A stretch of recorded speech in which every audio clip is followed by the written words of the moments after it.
Assalamualaikum warahmatullahi wabarakatuh.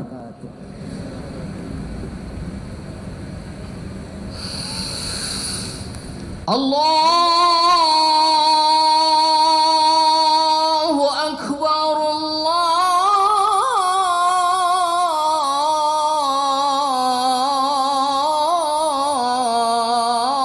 Akbar.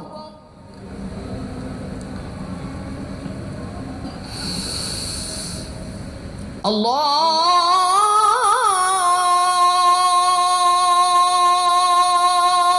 Akbar, Allahu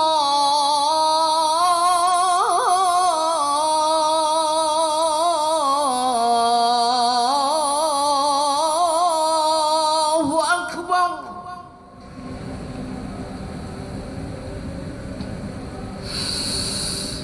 Ashhadu an la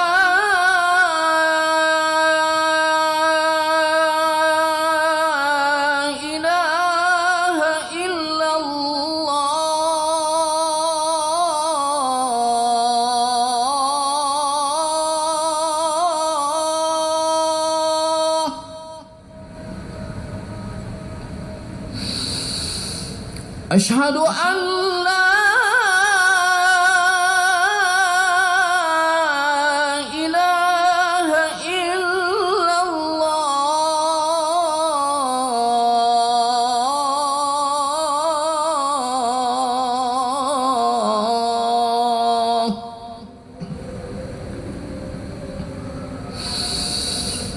أشهد أن محمدا رسول الله.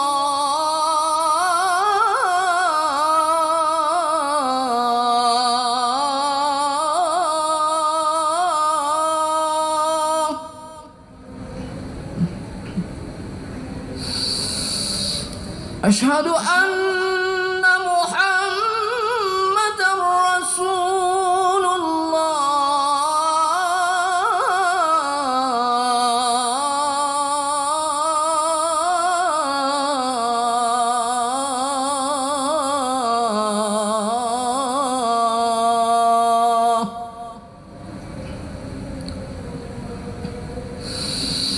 حي على الصلاة.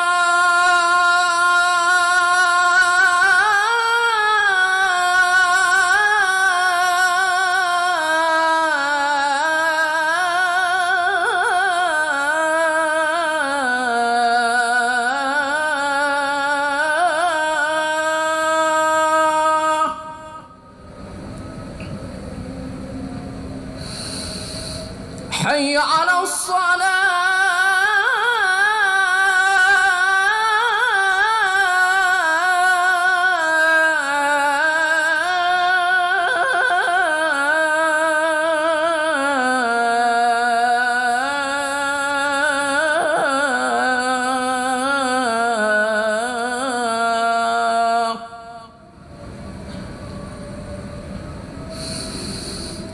حي على الفلاح.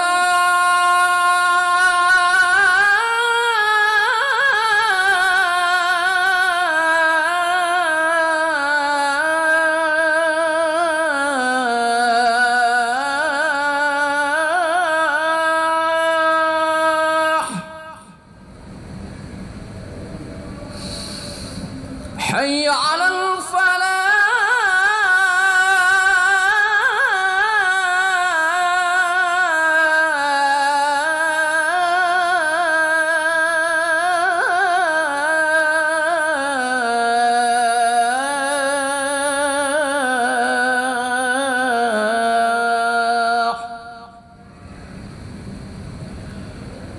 الله أكبر،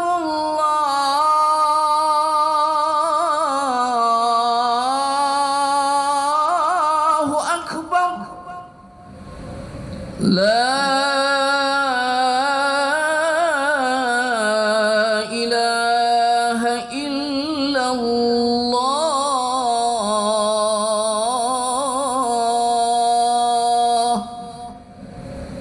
لا إله إلا الله محمد رسول الله. اللهم بارك على سيدنا محمد.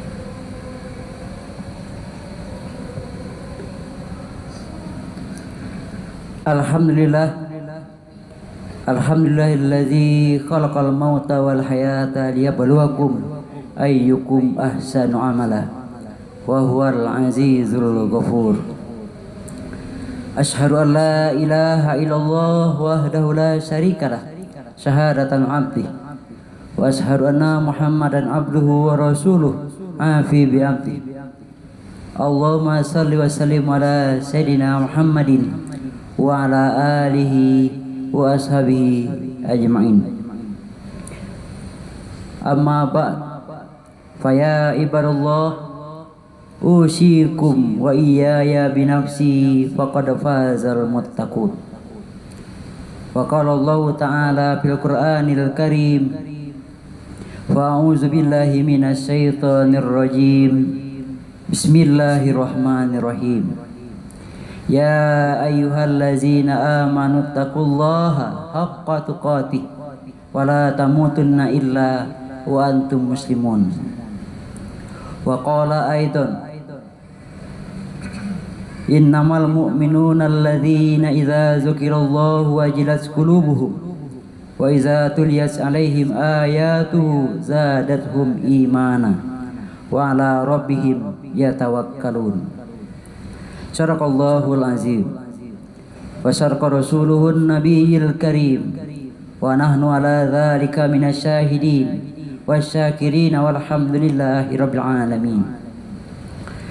Bapak-bapak, saudara-saudara sidang jamaah Jumat yang dirahmati Allah, puji syukur marilah sama-sama kita ucapkan kepada Allah Subhanahu wa taala, yang mana sampai dengan detik ini Dia masih memberikan rahmat dan karunia kepada kita bersama, sehingga kita masih bisa melangkahkan kaki, mengayunkan tangan menuju rumah Allah ini dalam rangka melaksanakan kewajiban kita, melaksanakan ibadah salat Jumat di masjid yang kita cintai ini.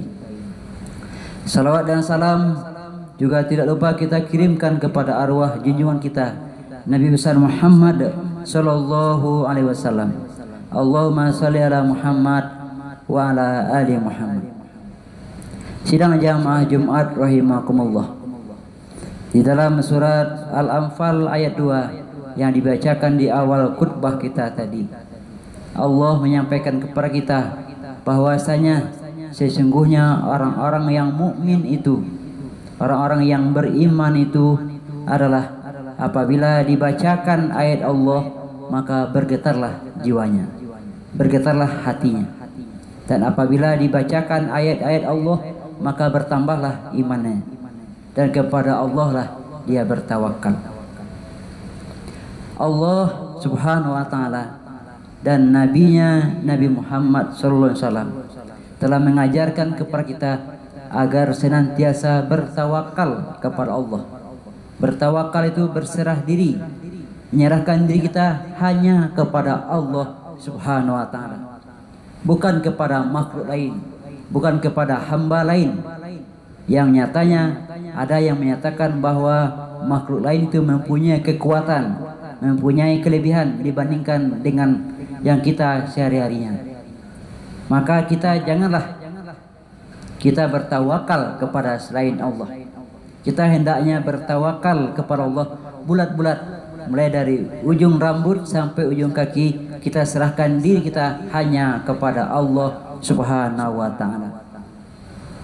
Di dalam sebuah hadis Rasulullah sallallahu alaihi wasallam menyampaikan bahwa hendaklah kamu bertawakal kepada Allah sebagaimana tawakalnya seekor burung.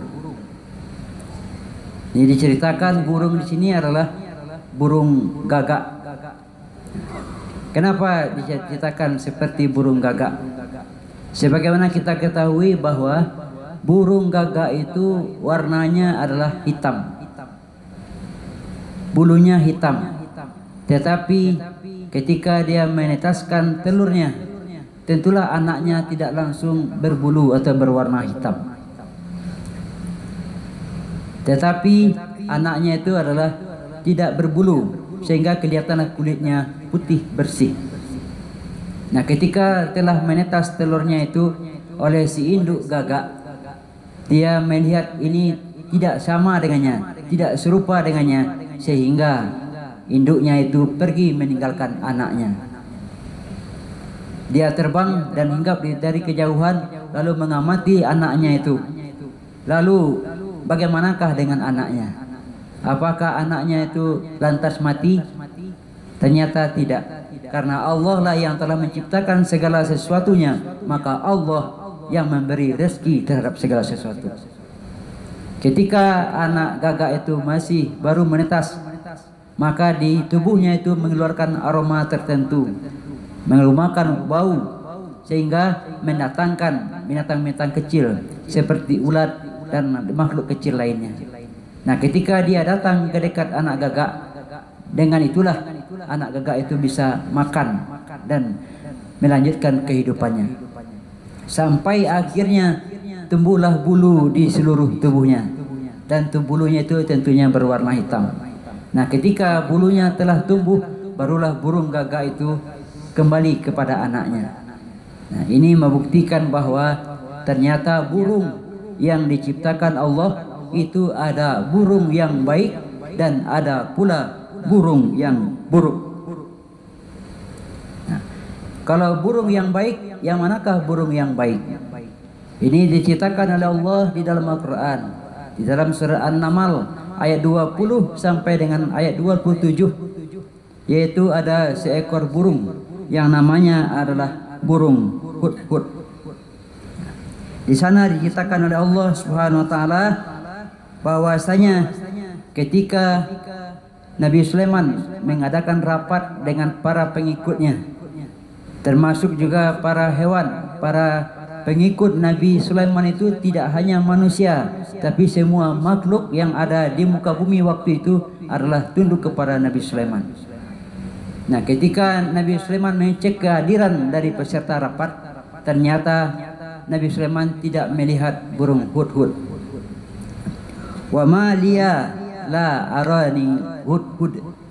Saya tidak melihat kemana burung hudhud. Sungguh nanti apakah burung hudhud itu termasuk orang yang tidak hadir pada rapat ini? Kata Nabi Sulaiman, apabila nanti saya melihat burung hudhud itu sungguh akan aku beri siksaan yang berat. Akan aku cincang dia dan aku jadikan masakan atau makanan. Kemudian tidak lama daripada itu datanglah burung hudhud. Ketika burung hudhud datang, ditanya oleh Nabi Sulaiman, "Ya hudhud, kenapa engkau terlambat datang? Bukankah engkau tahu kita rapat sudah dimulai 1 jam yang lalu? Kenapa engkau terlambat?" Dijawab oleh hudhud, "Ya Nabi Allah Sulaiman, memang saya datang terlambat. Tetapi saya akan berikan kabar kepada engkau yang saya rasa engkau tidak tahu atau belum pernah mendengar kabar ini." "Kabar apa yaitu ya hudhud?" Dijawab oleh hudhud, "Ternyata saya baru saja melewati negeri Sabak. Negeri Sabak itu sekarang ini adalah sama dengan Yaman. Negeri Sabak itu adalah negeri yang aman, nyaman pada waktu, yang makmur pada waktu itu. Apabila kita layangkan pandangan kanan, maka akan terhampar kebun-kebun yang luas. Apabila kita pandangkan ke kiri, akan terhampar buah-buahan yang sejuk dan manis sekali buahnya pada waktu itu." Nah, pada waktu itu burung hudhud menyampaikan, di sana ada seorang raja, rajanya perempuan, dan dia belum punya suami, masih muda. Oleh sebab itu Nabi Sulaiman mengatakan kepada hudhud, "Kalau begitu hudhud, pergilah engkau ke sana, bawalah suratku ini." Nah, pada waktu itulah Nabi Sulaiman menulis surat dengan pakai bismillah. Walahu min Sulaiman bismillahirrahmanirrahim. Jadi bismillah itu sudah dimulai di zaman Nabi Sulaiman untuk menuliskan kalimat atau menulis surat yang ditujukan kepada putri Balqis. Nah, berkat surat dari Nabi Sulaiman, putri Balqis yang semulanya adalah penyembah matahari, ketika itu juga langsung masuk Islam, berikut dengan bala tentaranya dan umatnya yang menyembah kepada putri Balqis pada waktu itu. Begitu gambaran seekor burung yang baik hati, burung yang tentunya telah menyebabkan satu negeri masuk Islam hanya dengan seekor burung. Lain pula halnya dengan burung gagak. Burung gagak. Burung gagak itu dikatakan oleh Nabi Muhammad SAW itu adalah burung yang sangat buruk perangainya. Kenapa dia nyatakan buruk? Di dalam sebuah hadis riwayat Bukhari Muslim dinyatakan bahwa ada 5 macam hewan yang dinyatakan hewan fasik. Apabila kita bertemu dengannya, dianjurkan untuk membunuhnya. Apa sajakah hewan itu? Yang pertama adalah burung gagak. Kemudian yang kedua burung elang. Yang ketiga kalajengking. Yang keempat tikus. Dan yang kelima adalah anjing galak. Makanya kita apabila bertemu dengan 5 binatang tersebut haruslah kita bunuh. Itu diriwayatkan oleh Bukhari dan Muslim. Lalu kita kembali kepada burung gagak. Kenapa burung gagak itu dianjurkan untuk dibunuh? Jawabannya adalah karena burung gagak itu mempunyai sifat yang buruk. Yang pertama adalah burung gagak itu tidak bisa berukhuwah, tidak bisa bersaudara, tidak bisa berteman. Kalau ada yang berteman dengannya, pasti ujung-ujungnya akan menyesal karena dibuatnya akan celaka oleh burung gagak. Kemudian burung gagak juga dia tidak bisa berjamaah. Dia hanya sendiri-sendiri saja. Tidak bisa berbondong-bondong seperti burung angsa atau burung merpati yang terbang dari ufuk timur ke ufuk barat secara berbondong-bondong. Tidak bisa dia. Dia hanya hidup menyendiri dan menyepi. Dan apabila terlihat olehnya mangsa langsung diterkam. Itulah burung gagak. Kemudian sifat burung gagak yang ketiga adalah dia suka bertentangan, suka berlawanan, suka dia menentang suatu perintah, tidak taat kepada aturan, tidak mengikuti pimpinan. Kemudian yang keempat itu dia tadi disampaikan, dia kurang perhatian kepada anaknya. Kalau ada kita mempunyai sifat seperti itu, berarti sama dengan burung gagak. Hendaklah kita bunuh sifat itu dari diri kita. Jangan biarkan dia berkembang. Karena kalau dia berkembang, itulah salah satu penyebab agar kita terhambat untuk masuk ke dalam surga. Sidang jamaah Jumat rahimakumullah. Semoga kita semua bisa mencontoh bagaimana burung hudhud. Di dalam kehidupan sehari-hari dia begitu taat melaksanakan tugas, tidak pernah menentang kepada pimpinan. Dia selalu memberikan yang terbaik kepada kaum kerabatnya, memberitakan sesuatu yang benar. Tidak ada maksud hatinya untuk melukai teman, tetapi dia adalah bagaimana menyampaikan sesuatu dengan sebaik mungkin.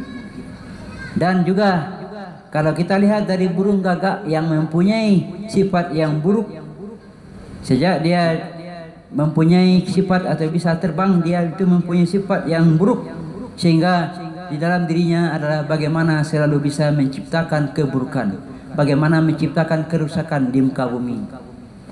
Oleh sebab itu sidang jamaah, semuanya kita hendaknya menteladani atau mencontoh kehidupan burung hudhud, bukan seperti burung gagak. Fa'tabiru ya ulil absar la'allakum turhamun.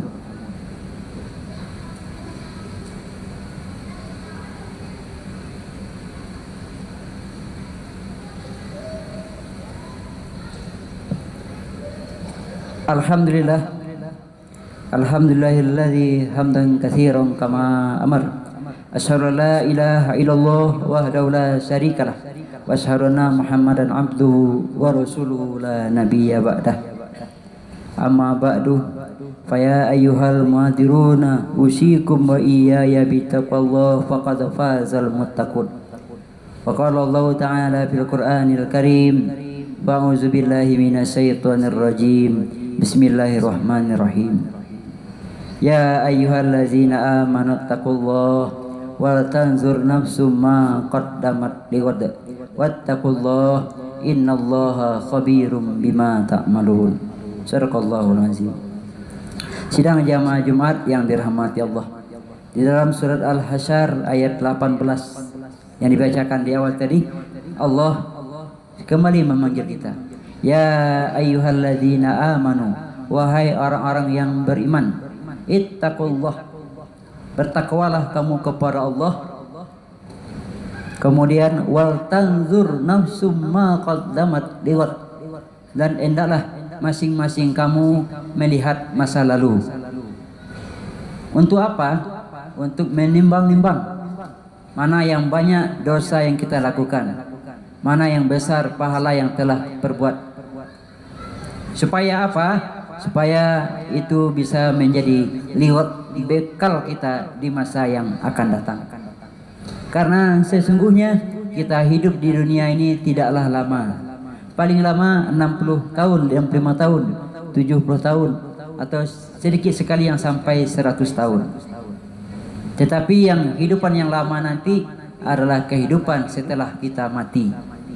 Setelah kita dipanggil oleh Allah Subhanahu wa taala, karena di sana nanti Allah akan mengabarkan, menyampaikan kepada kita apa-apa yang telah kita perbuat selama di muka bumi ini. Karena CCTV-nya Allah itu lebih akurat 100% daripada CCTV manusia. Kalau CCTV manusia itu bisa dirusak, bisa dibuang isinya, bisa dikasih virus. Tetapi CCTV Allah tidak akan bisa dirusak. Walaupun sebesar biji zarah yang kita perbuat, Allah akan perlihatkan nanti. Baik yang kita lakukan ataupun yang buruk kita laksanakan, Allah akan perlihatkan di CCTV-nya nanti di akhirat. Maka sebelum datang masa itu, sebelum tiba masanya kita diperhitungkan oleh Allah Subhanahu wa taala, maka dari sekarang hendaknya kita bertaubat kepada Allah. Kita hitung-hitung mana yang banyak dosa dan pahala. Kalau banyak dosa, istighfar. Astagfirullah. Karena yang bisa menghapus dosa kita adalah dengan istighfar kepada Allah Subhanahu wa taala. Kalau kita tidak melakukan hal itu, maka nanti ketika kita telah meninggal dunia, ketika kita telah berhadapan dengan pintu neraka, barulah timbul penyesalan. Kalau timbul penyesalan pada waktu itu, tak akan ada gunanya lagi. Betapa banyak orang yang sudah mati, betapa banyak orang yang sudah meninggal, ketika telah berhadapan dengan pintu neraka, dia baru sadar, minta kepada Allah, ya Allah, kembalikanlah aku ke dunia, niscaya aku akan berbuat baik. Dijawab oleh Allah, mustahil, tidak akan mungkin engkau kembalikan ke dunia. Bukankah di dunia dulu usiamu sudah 40 tahun, 50 tahun, 60 tahun, atau ada yang 100 tahun? Niscaya engkau akan tetap berbuat maksiat kepadaku. Oleh sebab itu tidak akan ada lagi gunanya penyesalan setelah mati. Penyesalan itu adanya sekarang, sebelum kita mati. Masih ada kesempatan untuk bertobat, maka bertobatlah. Innallaha wa malaikatahu yusholluna 'alan nabi ya ayyuhallazina amanu sallu 'alaihi wa sallimu taslima. Allahumma shalli ala Muhammad wa ala ali Muhammad kama shallaita ala Ibrahim wa ala ali Ibrahim wa barik ala Muhammad wa ala ali Muhammad kama barakta ala Ibrahim wa ala ali Ibrahim fil alamin innaka Hamidum Majid. Allahumma ighfir lil muslimina wal muslimat wal mu'minina wal mu'minat al ahya'i minhum wal amwat innaka sami'un qaribun mujibud da'wat ya qadiyal hajat. Rabbana zalamna anfusana wa illam taghfir lana wa tarhamna lanakunanna minal khasirin. Allahumma arinal haqqan haqqan warzuqna ittiba'ah wa arinal batila batila warzuqna jatinabah. Rabbana atina fid dunya hasanah wa fil akhirati hasanah wa qina azabannar. Ibadallah, innallaha ya'muru bil adli wa ihsan wa ita'i dzil qurba wa yanha 'anil fahsya'i wal munkari wal baghi ya'izukum la'allakum tadhakkarun. Fazkurullaha yadhkurkum wad'u wastajib lakum wa la zikrullahu akbar. Aqimis shalah.